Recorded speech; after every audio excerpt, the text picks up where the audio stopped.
Gale nearly got a flick on that. Can he put it into the path of Latterline? He's thinking about going himself. Latterline, and Latterline! Oh, that's a wonderful goal! Now on to Benjamin. Just holding off him. Benjamin twisting, turning, that's it! It's Liam Henderson to deliver. David Gray has scored. Yes, good evening and welcome back to Down the Slope. As you can tell already, I am hosting and I am joined by just one of my friends this evening. Liam, how are we? We're good. We're very much good. Good result on Saturday. Good weekend. Feeling in the Christmas spirit a wee bit. All good. Do you know what? It's obviously because it was still early. It still is early December, but Saturday's still early December. And I watched the sort of extended highlights that Hibs put out on YouTube just before we came on, and then the game, is that what they call it? The game, like the sort of alternate angle sort of stuff. The Lewis Farfar thing or whatever it's called. Yeah.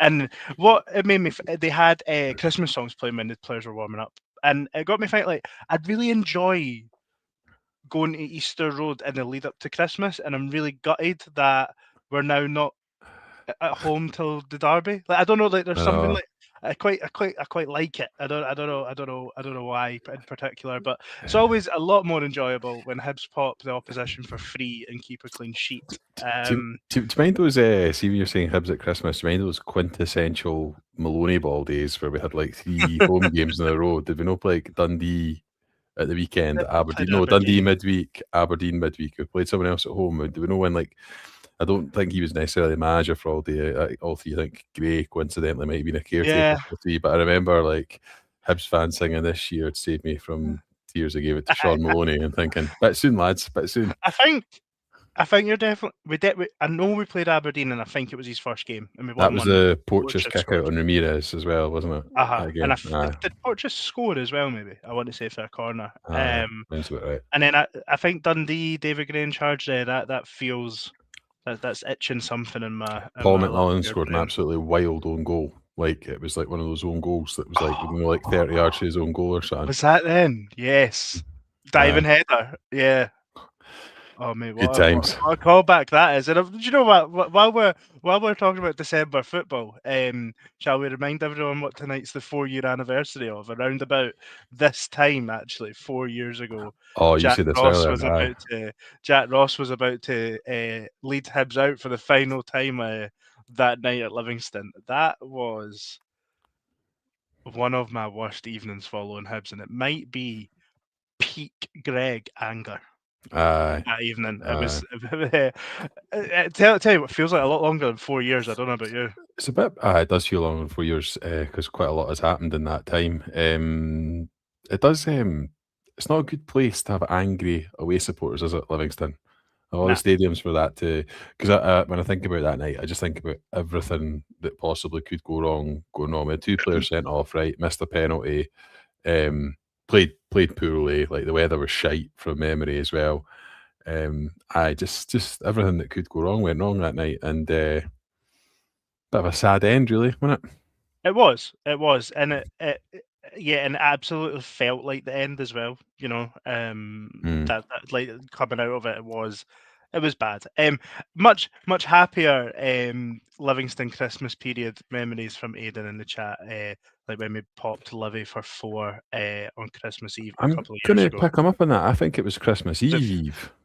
I think it was Christmas Eve. Was it not? I remember Ewan absolutely terrorising whoever they had playing right back.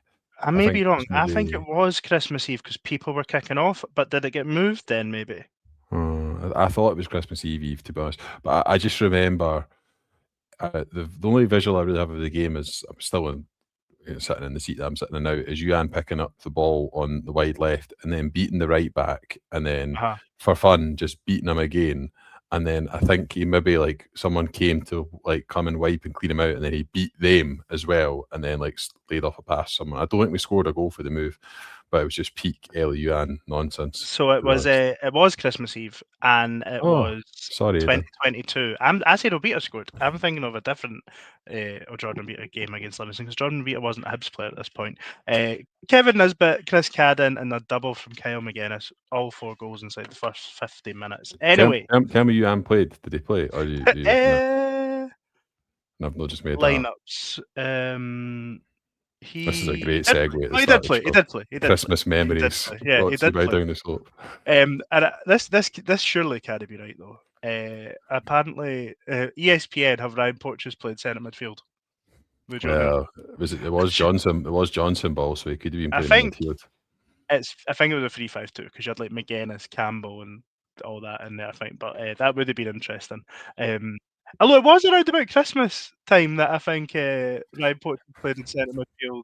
It was into the January. I distinctly remember it Motherwell away when Kevin Nisbet got the hat trick. Oh, I was thinking the played game Josh Campbell at right back as well that day. What a hero. Anyway, Hibs beat Falkirk on Saturday, Liam. And Hibs had a much more productive start of the game than we had. By this time into the game, Jack Iredale had already tested Scott Bain. There you go. That was inside 3-4 minutes. But before the game started, the lineups came out. And I think, correct me if I'm wrong, I think it was 2 changes, but it felt like more. Do you know what I mean? Like, because there's some like jigging about and that. Before the game kicked off, what were you thinking that team was going to look like?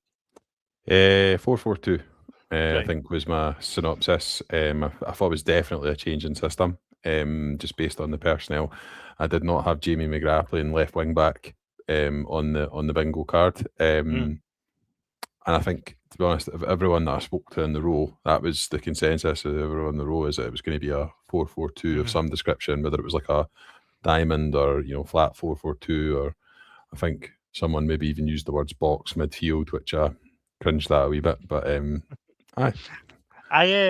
maybe touch on the overall tactical stuff later on in the episode. However, I was with you.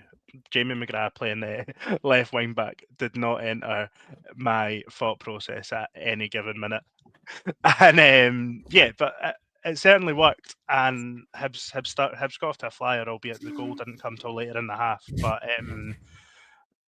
what did you make of the start to the game in general?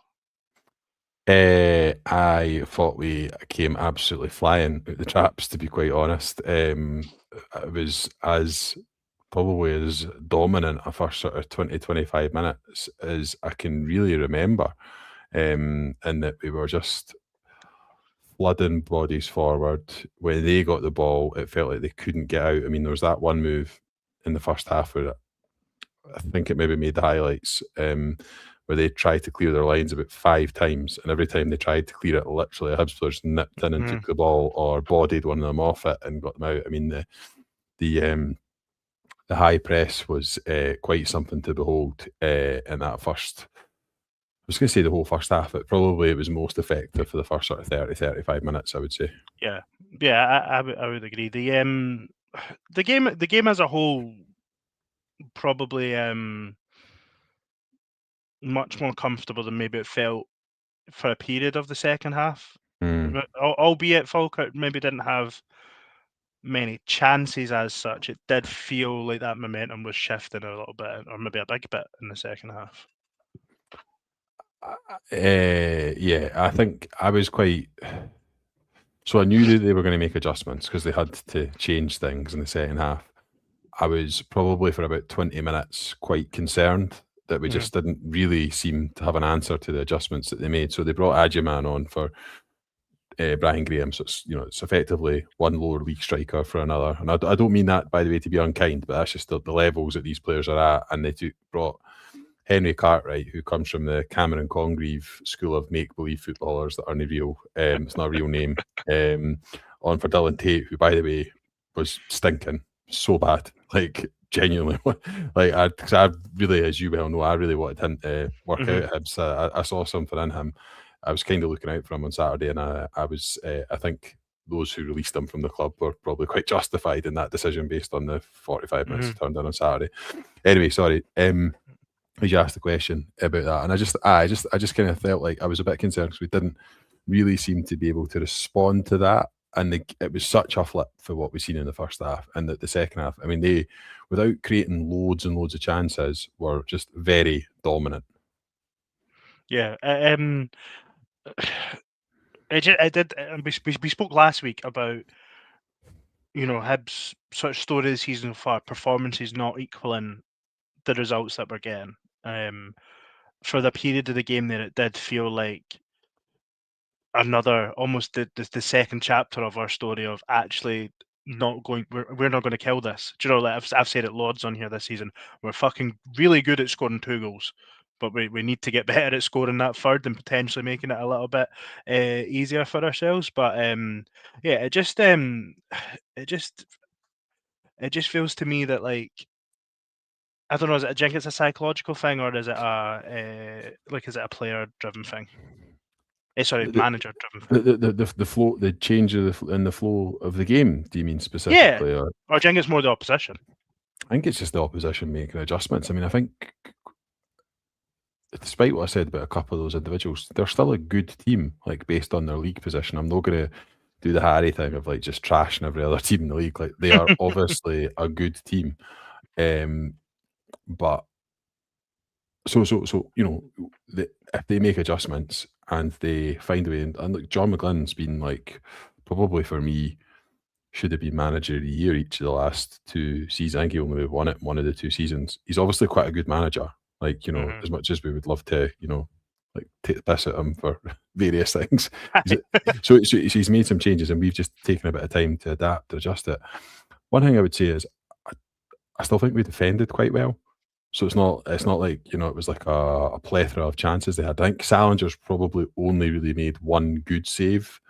One that was kind of right at him, but one good save that was like, that's a good save from the goalie. You're probably still saying I kind of almost expect him to make it, but it doesn't take away the fact it's a good save. So it's not like I was like hugely concerned. I wanted to see a wee bit more sort of battle back from us just during that phase. Yeah.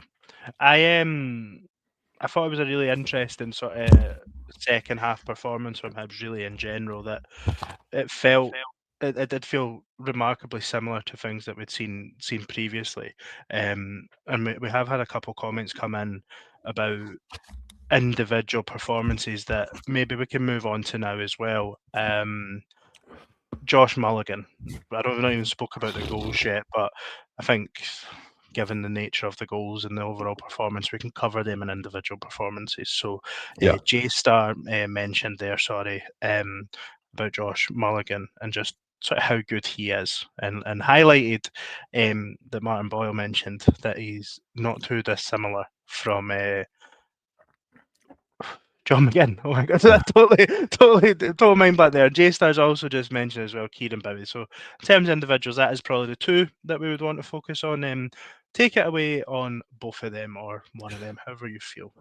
I think Josh Mulligan, for me, I mean, we touched on it a wee bit with the sort of high press that we spoke about at the beginning. He was kind of the sort of the player that really enacted that. Him and Chaiwa, I would say, for the most part, really enacted that. Number of balls he won high up the pitch, but it was his driving runs in particular which I think made him stand out, and are probably where the Super John McGinn comparisons are coming from, is that ability to sort of just breeze past players at this level like they're not even there at points. There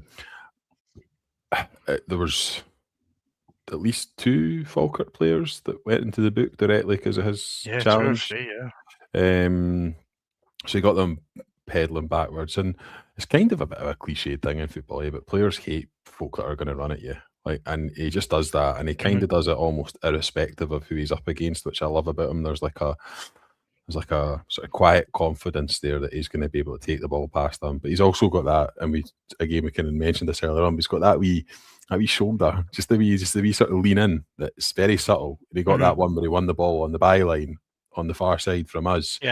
And it's a great shoulder, but it just keeps them penned in for even longer than they were. So I thought he was a real standout. It's like, just stylistically, the comparison is there as well. The way, like, sort of, you're not convinced. And by the way, we're talking about John McGinn, the Hibs player, and we're not talking about John McGinn, the sort of Aston Villa captain that's playing like, but never you're not convinced they're always fully in control of the ball, but they always seem to come out of the tackle with it. Like, Aye. It's sort of like everything's stretched in it, but it is. And I mentioned this at the game actually last weekend. Josh Mulligan's had a better start to his Hibs career than John McGinn did, and it's in the top flight than the Championship. John McGinn didn't come in the sort of first 6 months, and he wasn't similar to Scott Allen the year before. It was like this time of the year that they really started to settle in the team, and then kick on Allen in the first season in Championship and McGinn in the second one. Mulligan's come in and from the first day, just taking it to sort of another level, really. In terms of, do you think what he's doing in a slightly different way? I would say probably slightly more final third-ish in that opposition half than our half is more effective than what Triantis done in a similar vein last year. Kind of loath to compare them because they're quite different. I know what you're asking the question about effectiveness rather than comparison. I think what Triantis brought us last season with is this real calming sort of presence, which I don't think Mulligan really has, because Triantis is quite often a player who, yes, he would go forward a lot of the time, but instinctively he would also quite often go sideways or backwards and just hold the ball. Whereas I feel like Mulligan's first instinct when he gets the ball is to put his head up, run into the space, or play it forward. Which in some ways is probably better suited to my understanding of the way we want to play football. I don't know, and I'm also very loath to get drawn into those comparisons because I just think we did that earlier on the season. Well, not us personally, but I think as a fan base, we kind of did that earlier in the season when things weren't going so well. It was like, oh, Triantis shaped hole in the team. I don't think they're really that similar.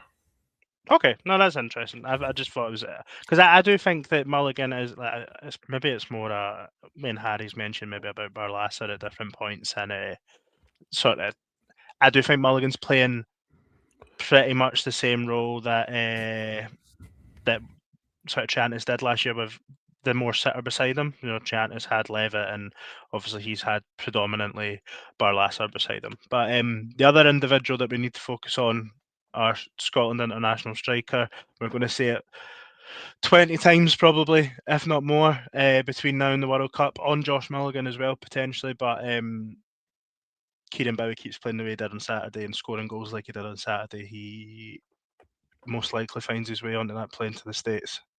I think they both do. I think one thing we're going to need over there is athletes, and both of them are athletes.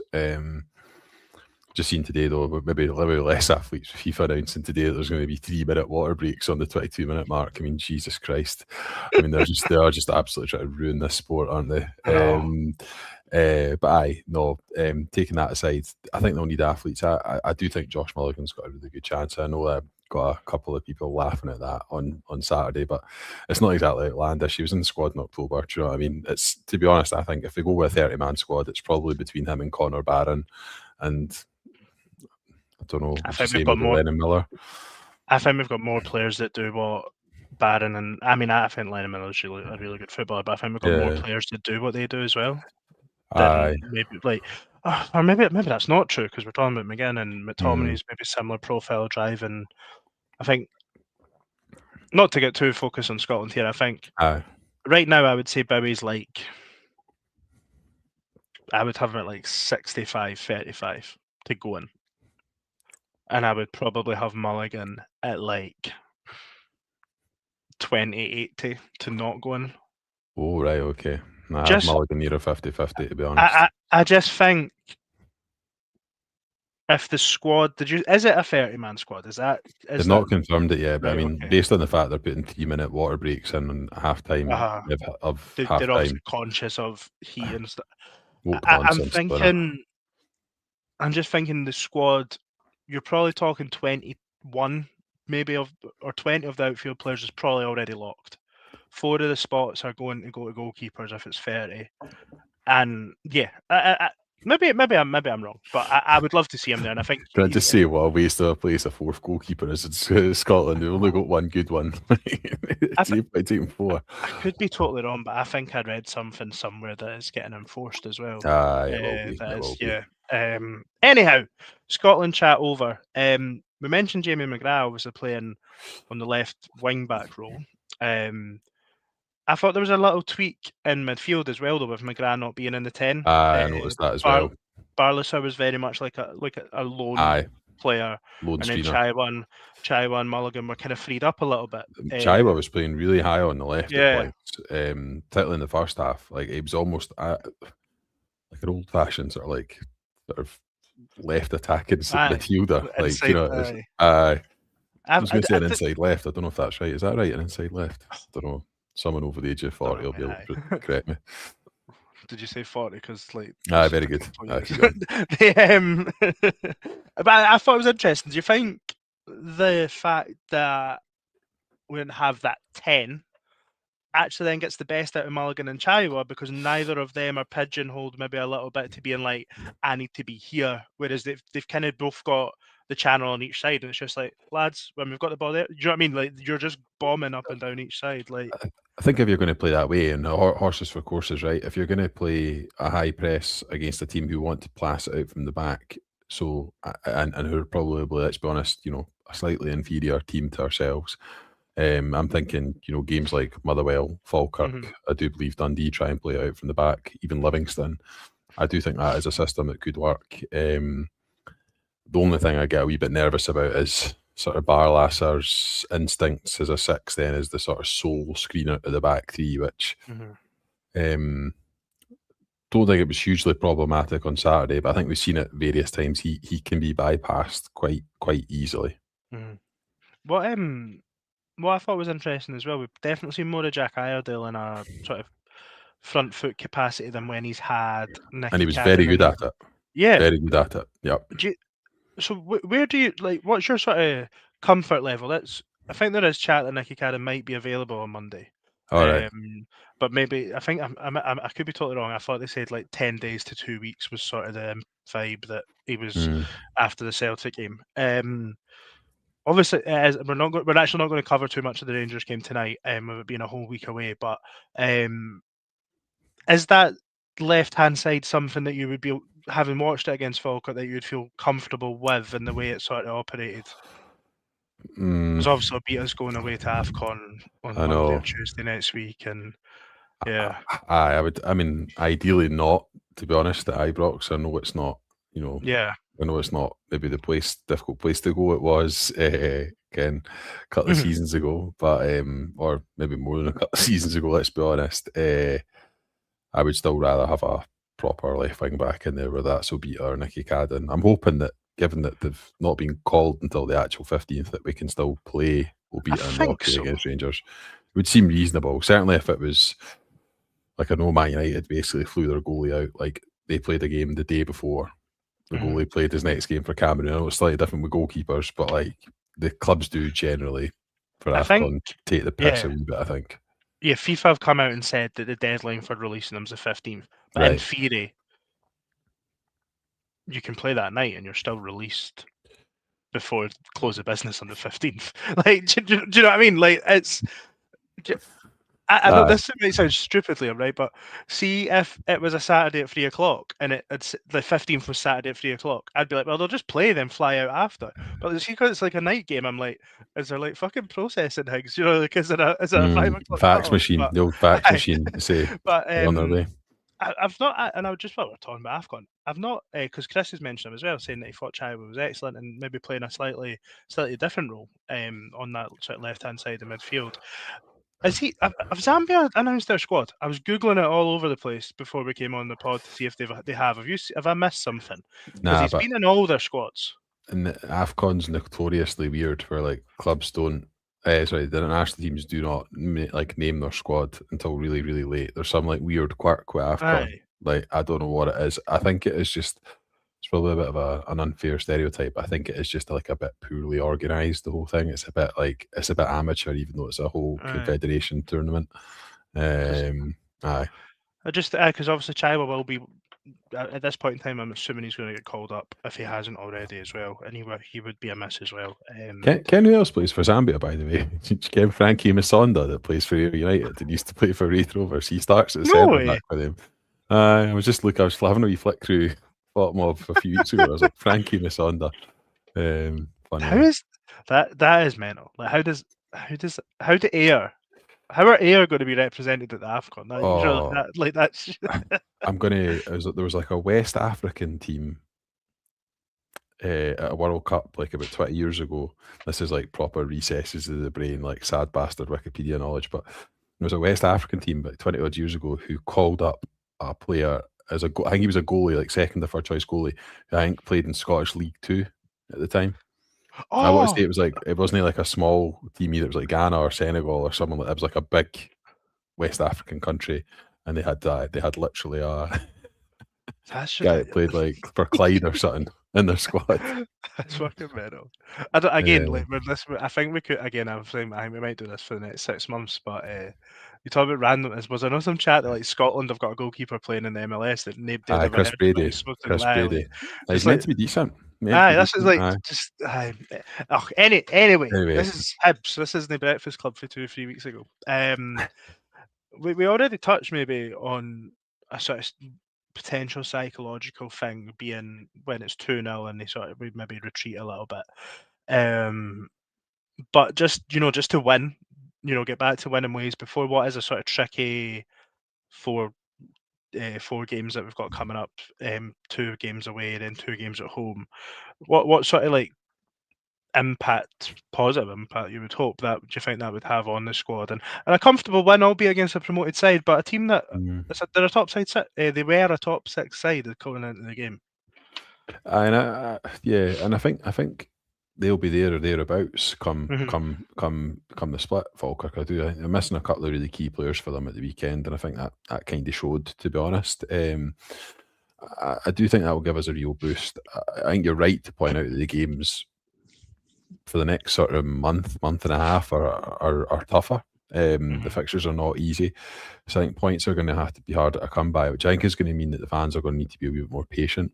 Dare I say, just in some of the fixtures, because it's not all going to be as kind of straightforward as Saturday was. But I've got, I think the team have given us reasons to be optimistic. I think we just got. I think, like all of us, I've got this wee niggling sort of feeling about the players, as we mentioned, going to AFCON and the squad and the impact that's going to have. And I think a lot of the guys that would be the rotation players for those coming in have not seen a lot of minutes. And I mean, Zach Mitchell, Kanayo Megwa, sort of who anyone on the left side. Yeah. Might see a bit more Jamie McGrath left wing back. Well, maybe John Mueller will line up at left wing back at Ibrox and relive his away under Jack Ross. I remember. I was actually thinking just about the first time I seen John Mueller. I don't know if he'd maybe started against. He came off the bench maybe against St. but fully writ him off after he got scudded 6-0 there under Heckenbottom. We've spoken about that before. Not good. Obviously, good to see Jordan building up his minutes though. But another player that obviously came off the bench and did make an impact on Saturday, Josh Campbell, assist. Seen a lot of praise for Kieran Bowie's movement to get across the centre half. Josh Campbell's run across the face of the other centre half is unbelievable. Really good pass for Chris Cadden and stuff, but Josh Campbell, that is Josh Campbell. Running off the sort of last man, getting in behind and showing that, it falls to, it's on his right foot. So I feel like all the time it's on his. I feel like it's always at the West Stand side, and he sort of squabs the left footer. But really, really good quality impact from Campbell. Ultimately killed the game. And it's as the game's probably dying out a wee bit by this point anyway, because we've sort of wrestled back control, I would say, at this point. But it's exactly as a centre forward, he puts it exactly where you want it. Painfully obvious thing to say, but genuinely, as a centre forward, you're lapping that up. It's just he does it with pace. It's driven ball in. It's easy for you to maybe even like downplay. It's really high quality stuff to the run, the pass, and probably if you were being critical of Kieran Bowie this season, that's what he hasn't done enough of this year. Mm. Sniffing out the goals inside the box. We've seen him score quite a few wonder goals now, because that first goal at the weekend's a fantastic finish as well. Brilliant. But just rounded off what maybe the scoreline probably suggests it was more comfortable than what it was, but for 50, 60 minutes of that game at the weekend, with a little spell in the middle of it, it was an entirely comfortable and enjoyable afternoon at Easter Road. Before we wrap, Liam, we did mention the festive fixtures that we've got. In fact, no, before we go into the festive fixture, actually, big game at Easter Road this week for the development team. Darren McGregor's side against Dynamo Kiev. Hands up. No 100% sure what the chat is here. Is it straight knockout, the competition that they're in? Nah, well, it is knockout, yeah. So they lost the first leg 1-0, I think, over there. Right. Aye, so they've got this game escapes me, actually. I'm sure it was 1-0. Apparently it was really tight over there. So I think it's a £5 to get in on Wednesday night. Wednesday night, Aye. So good luck to them. I mean, obviously a lot of people went along to the Dortmund game. What was that, 2 or 3 seasons ago now? And obviously played some other big sides like Nantes and others on the way there. I forget we played another team away from home. Should remember that. It wasn't that long ago. But anyway, it's obviously quite a big opportunity for them. And fingers crossed we can 1-0's not insurmountable. Dynamo Kiev, obviously quite a big name in European football. I'd be lying if I told you I knew anything about their under-19s team. But no, for sure, yeah. But they're obviously a big, traditional big European name. So good to see lots of people at the stadium hopefully on Wednesday backing them. Yeah. Right, back to first team matters. Festive fixtures. Back-to-back away games, Rangers, Dundee United. Back-to-back home games, Hearts and Aberdeen. Like you mentioned, I just thought it was interesting, just while you said about the sort of difficulty of fixtures coming up. If you were to extend that out, Hibs do not actually play a current bottom 6 side at home until the 4th of February, and that is that's Dundee United. So after that Aberdeen game, you're away to Kelly, home at Motherwell, away to Falkirk, Rangers again. So it's actually an extended period of time of some tricky fixtures, because then after Rangers, it's Dundee United at home, Hearts away, St Mirren at home, Celtic away. We didn't get a tap in. We get Dundee and Livy back to back in March. So let's just hope we're still in a very good position then. But at the end of the day, the league is the way it is this year. It's super tight. People won't be looking forward to playing Hibs, and everyone will it's a tight league. People will be dropping points here, there, and everywhere. But the next 4 games, last year we really kicked on at this time and really sort of put us in the right way for the end of the season, or the second half, and then into the closing parts of the season. Right now, what feels like I would deal on that right now to you from these 4 games? The context is massive as well, because obviously I know it's again, it comes back to where you get the points, eh? Yeah, because I think there's scenarios in which I'd probably be happy with 7, but I think to cover all bases, probably 9. To be honest, 7 feels right in terms of that's what I thought earlier. But I was like, I don't want to lose it. Not that you ever want to lose a game. No, but I know. Like, fuck losing. Do you know what I mean? Like, I'm going to be annoyed if we lose. Like, I know. But one game, I know. It just it is a tricky run of fixtures, but we will find out a lot about probably the squad as a whole, because we are going to be at least 3 players down. Not accounting for any injuries or anything. No, I know. Else as well, so. I know, and you always get a couple of injuries at this time of year as well, and reality hits. We're playing a couple of games a week on at least more than one occasion. You just have to hope that it's not necessarily to really key fundamental players. 12 out of 12. Yeah, I mean, like honestly, it could be done. We always hark back to but that week last season where we had Celtic, Dundee United away, and Hearts we got 9 points from 9, and we were all sitting here going, 4 points is probably a good return. If you take every game on its merit, it's as an individual game, that each game it's a game that Hibs should be going in thinking they're capable of winning. That that is the reality of it.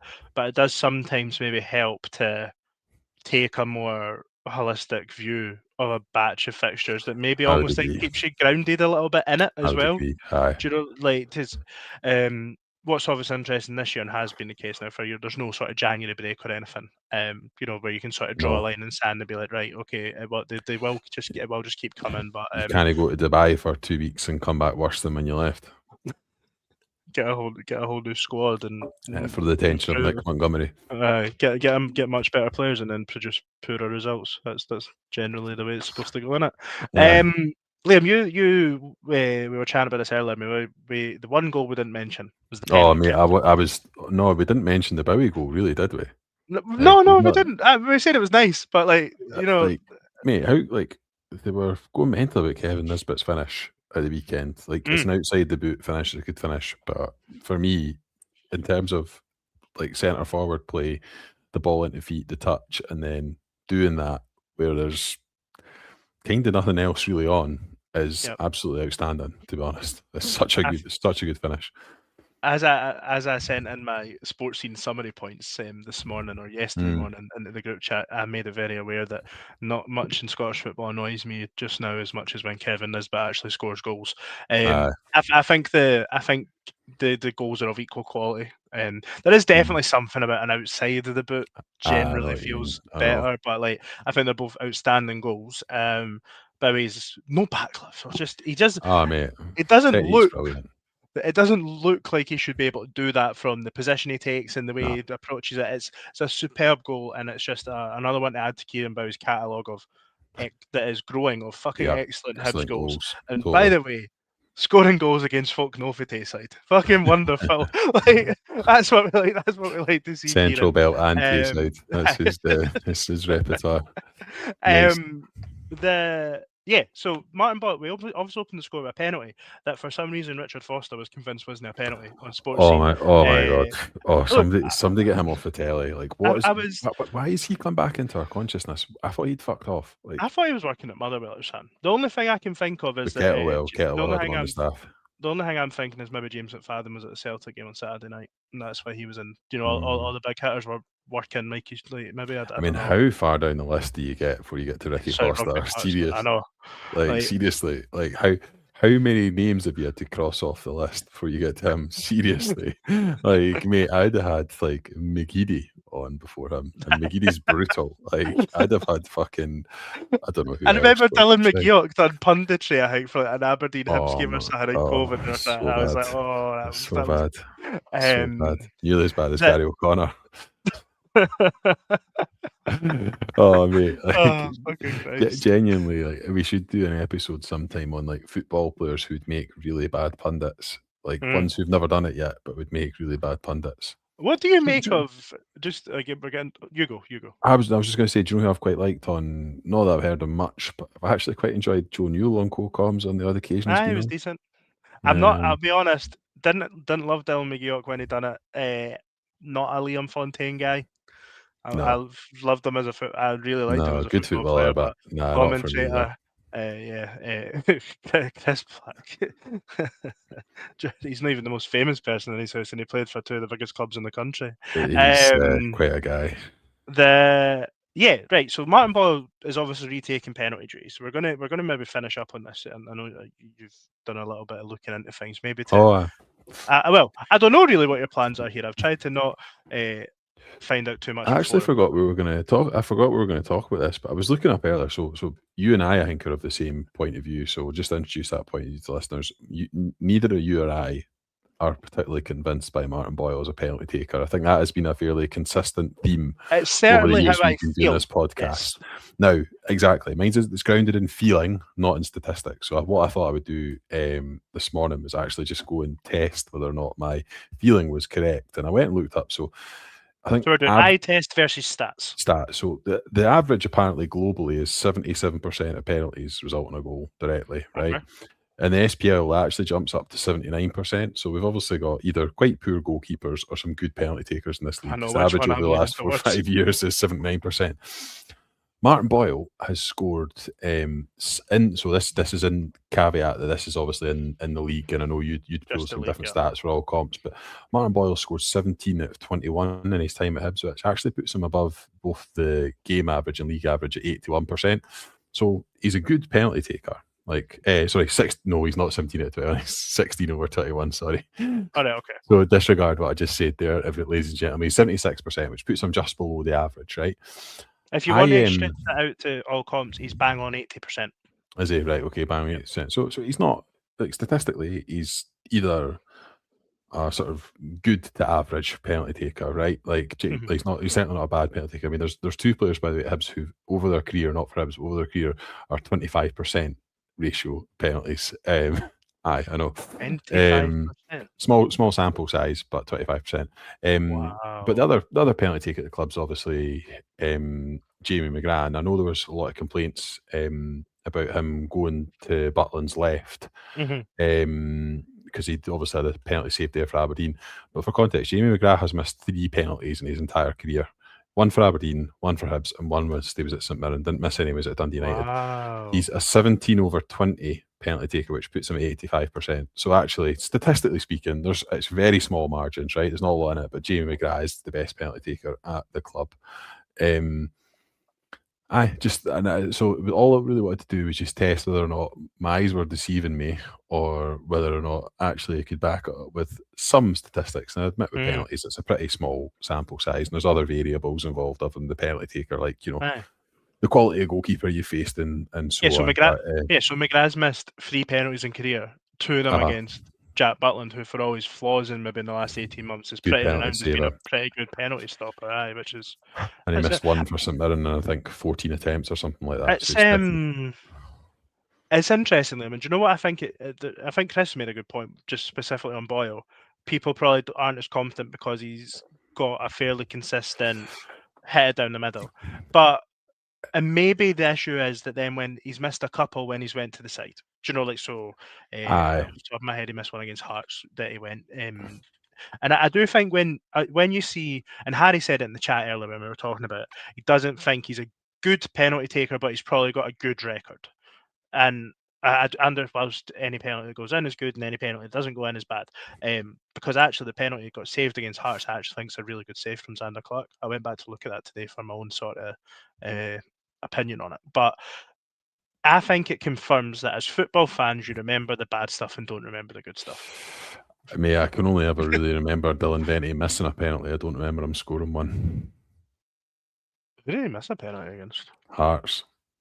Right after they missed. No, that was Boyle. That was Boyle. Was it? It was Venti that hit the shot that fucking Kai Rose should have been sent off for. I know that was Boyle. Oh, was it? Mate, I didn't know that. I thought it was Venti. Right, okay. I've spent the rest of my whole life thinking that was Venti. Venti. Bring it back. It wasn't his. I just like, how's that not a red card? No, I know. I meant 2 years to the line. How's that not a red card?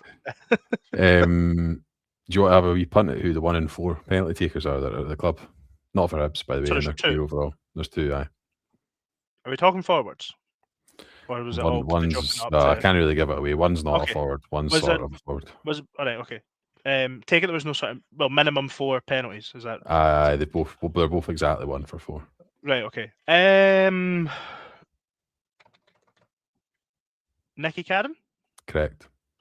Because I know he scored 1 for us and missed 1 for us, I think. And I'm pretty sure he missed 1 for Barnsley in like a pretty Barnsley and Forest Green, I think. And then I will take Joe Neal took a good penalty in a shootout, so maybe is he taking penalties elsewhere in his career? I have to hurry for an answer. You're making bad radio. I know, I'm sorry, mate, I'm sorry. I will say that the 1 for 4 is Joe Neal. Junior Hoylett. Really? Aye. So it's like Chris Blatt's just said there, I wonder if Chris Cadden's won, but I just don't think Chris Cadden would take him penalty. Nah. Do you know what doesn't convince me about Boyle? It's not actually really anything to do with penalties. That's quite a harsh thing to say about a guy who's great footballer for us. I've never been convinced by the way he strikes the ball, his technique. I like same when he takes corners, you're always a bit like, why are you taking the corner? Like the end result's normally good, but like what comes isn't like what happens in the lead up to it isn't good. Like it's like he's like slapping the ball with his foot rather than, I don't know if it's like the follow through or what. I've just never enjoyed watching him strike a ball. I think there is definitely as well, like, and I think it's definitely playing to his detriment just now as well. So, you know, we said earlier about Mulligan and McGinn at their time at Hibs, not always feeling like they're in control. Sproul probably had the same thing as Boyle when we were here, because they're so fast. You just think everything's a bit off the cuff and a bit rushed and a bit like. Whereas, like, really good point, actually. I do actually think now. And I think he's getting overly criticised, if I'm being honest. I think he has done over the last 16 months. Yeah, I think he's getting overly criticised because we all remember the player that he was, like, as well. Like, I know he's not been in amazing form, but like, I actually think he has, and this sounds so silly after some of the chances he's missed. I think he is moulding into quite an effective centre forward that does take a decent amount of his chances. So, like, I just think with a lot of his play, be that his speed now or his finishing or his ability to strike, I do wonder if it's a lot to do with the sort of the speed, so you naturally think it's a bit rushed and stuff. Do you know, like, I don't know. I think it's because, I mean, his output. Do you know, like you say, a lot of time it ends. No, I know the numbers have just been ridiculous. Yeah, I know. His like his numbers ultimately like put him in the like. Obviously the thing with him surpassing Riordan, right? Like his numbers actually put him in, like, you know, like absolute legend, like modern day legend status. Fucking, it doesn't help himself with incredibly. No, I know, but it's incredibly harsh thing to say. But like, you would have to say, ability wise, he's probably not in that bracket. But actually, in terms of, so almost in some respects, I almost like him more for that, because, you know, my thing with players has always been not necessarily having like the most ability, but being able to get the most out of your ability, which is hugely important, I think. Yeah, definitely. It was that was only just when we're talking about Boyle with penalties. I don't think he helps himself when he says he was trying to put bottom left in the cup semi-final and it hit the roof of the net. Like, I really don't think that helps. Do you know? No. Like, I think like there's just I don't. Do you know what? By the way, it's almost like we're criticising them for hitting penalties fucking hard. Tell you what, I'd rather see my strike. I'd rather see them fucking smash it real hard than sort of feather it towards goal. Because a bad penalty hit hard can still more often than not probably end up in the back of the net. When goalies dangle a leg as well, it's not a surefire thing that they're going to save it, to be honest. Because you've seen plenty where they've dangled a leg when it goes down the middle and it just essentially goes through them. Or like if it's too tight, you know, like but low and hard, like it's like if you compare that and Jamie McGrath's style. If Jamie McGrath gets his ever so slightly wrong and the goalie goes the right way, it's probably getting saved. But did you see the guy, I don't know how you pronounce it, Voltemada or Voltemade for Newcastle? Did you see his penalty? Just like whipped it like top. But no, like just one step as well. It was like that against Forest? I'm not sure, but his finish against Everton. That's fucking ridiculous. Like when it just doesn't even move to hit it like that. It's just as it's an art form penalty. It's like, you know, I used to watch Graham Alexander run straight at the ball, and he would arrow it usually into the top corner. To be honest, he was I think I've spoken about this before. I think he was like 39 for 40 in his career, and I think the one that he missed was his last penalty that he took. Jeez. Who in your mind is the best penalty taker like at Hibs, like that's been at Hibs? Would you say? In my time. Or just that you can think of, if you know, you don't have to have any sort of, just like off the top of your head. If you're like, I would go on striking the ball ability. I would say Derek Riordan, but I can't really say other than the one at Tynecastle. I remember him scoring lots of penalties. That was probably an era where we didn't get very many of them, mind you. It sounds really silly, but I know Cummins obviously had the high profile chip. I always thought Cummins would score. Like, I was always pretty relaxed that Cummins would score a penalty. It's a confidence thing, I think. It's so psychological, I think, penalties. Like, see if you're going players ever, this is a one for slightly older listeners, or at least listeners my age, but Daniel Jackson. Dennis Irwin for Man United. What a penalty he took, by the way. He took a massive run up, and like just didn't lash it, but like he was caught. He would go corners, but he was quite often top. He was quite often top corners. Brilliant penalty taker. Very, very good. Was it Ricky Lambert when Southampton were going through the leagues had like a ridiculous record as well? It's a real art form. Like it's. I think people think, oh, it's just like it's a finish from, the penalty spot, right? But like 12 yards out, like. But I think the whole, especially now with all the data and stats that are available, goalies now know where your sort of preference is, and that's what annoys me with McGrath. Goalies are better athletes now than they were, frankly. See, if you go back 20 years ago, I mean, apart from the Hearts goalie, most goalies are athletes, and the Hearts goalies certainly not in that category. But there are a lot of, I suppose, Casper Schmeichel as well these days, to be fair. But like I think most of them can really can get from one side of the goal to the other, pretty comfortably. So I think you've seen that as well. Like Schmeichel stood up for Boyle's penalty. Then that's as long as, and that's where I'm comfortable with striker or penalty takers having a finish. Do you know what I mean? Like a penalty that they like. I do think you need to throw a different one in every now and again, just to sort of try and get people off the scent. But it's one of them, you go there, you go another way, or you change it up, and that gets saved. You immediately turn around and go, why did you change? So, it's like a lot of the great tennis players of like the 90s and the early 2000s would talk about, if they had a point that was like a match point in a championship or a really pivotal point in the game, they would have a serve that they would always go to, because they'd practiced at 1,000, more than 1,000, like 1,000,000 times. It was like it was perfect precision.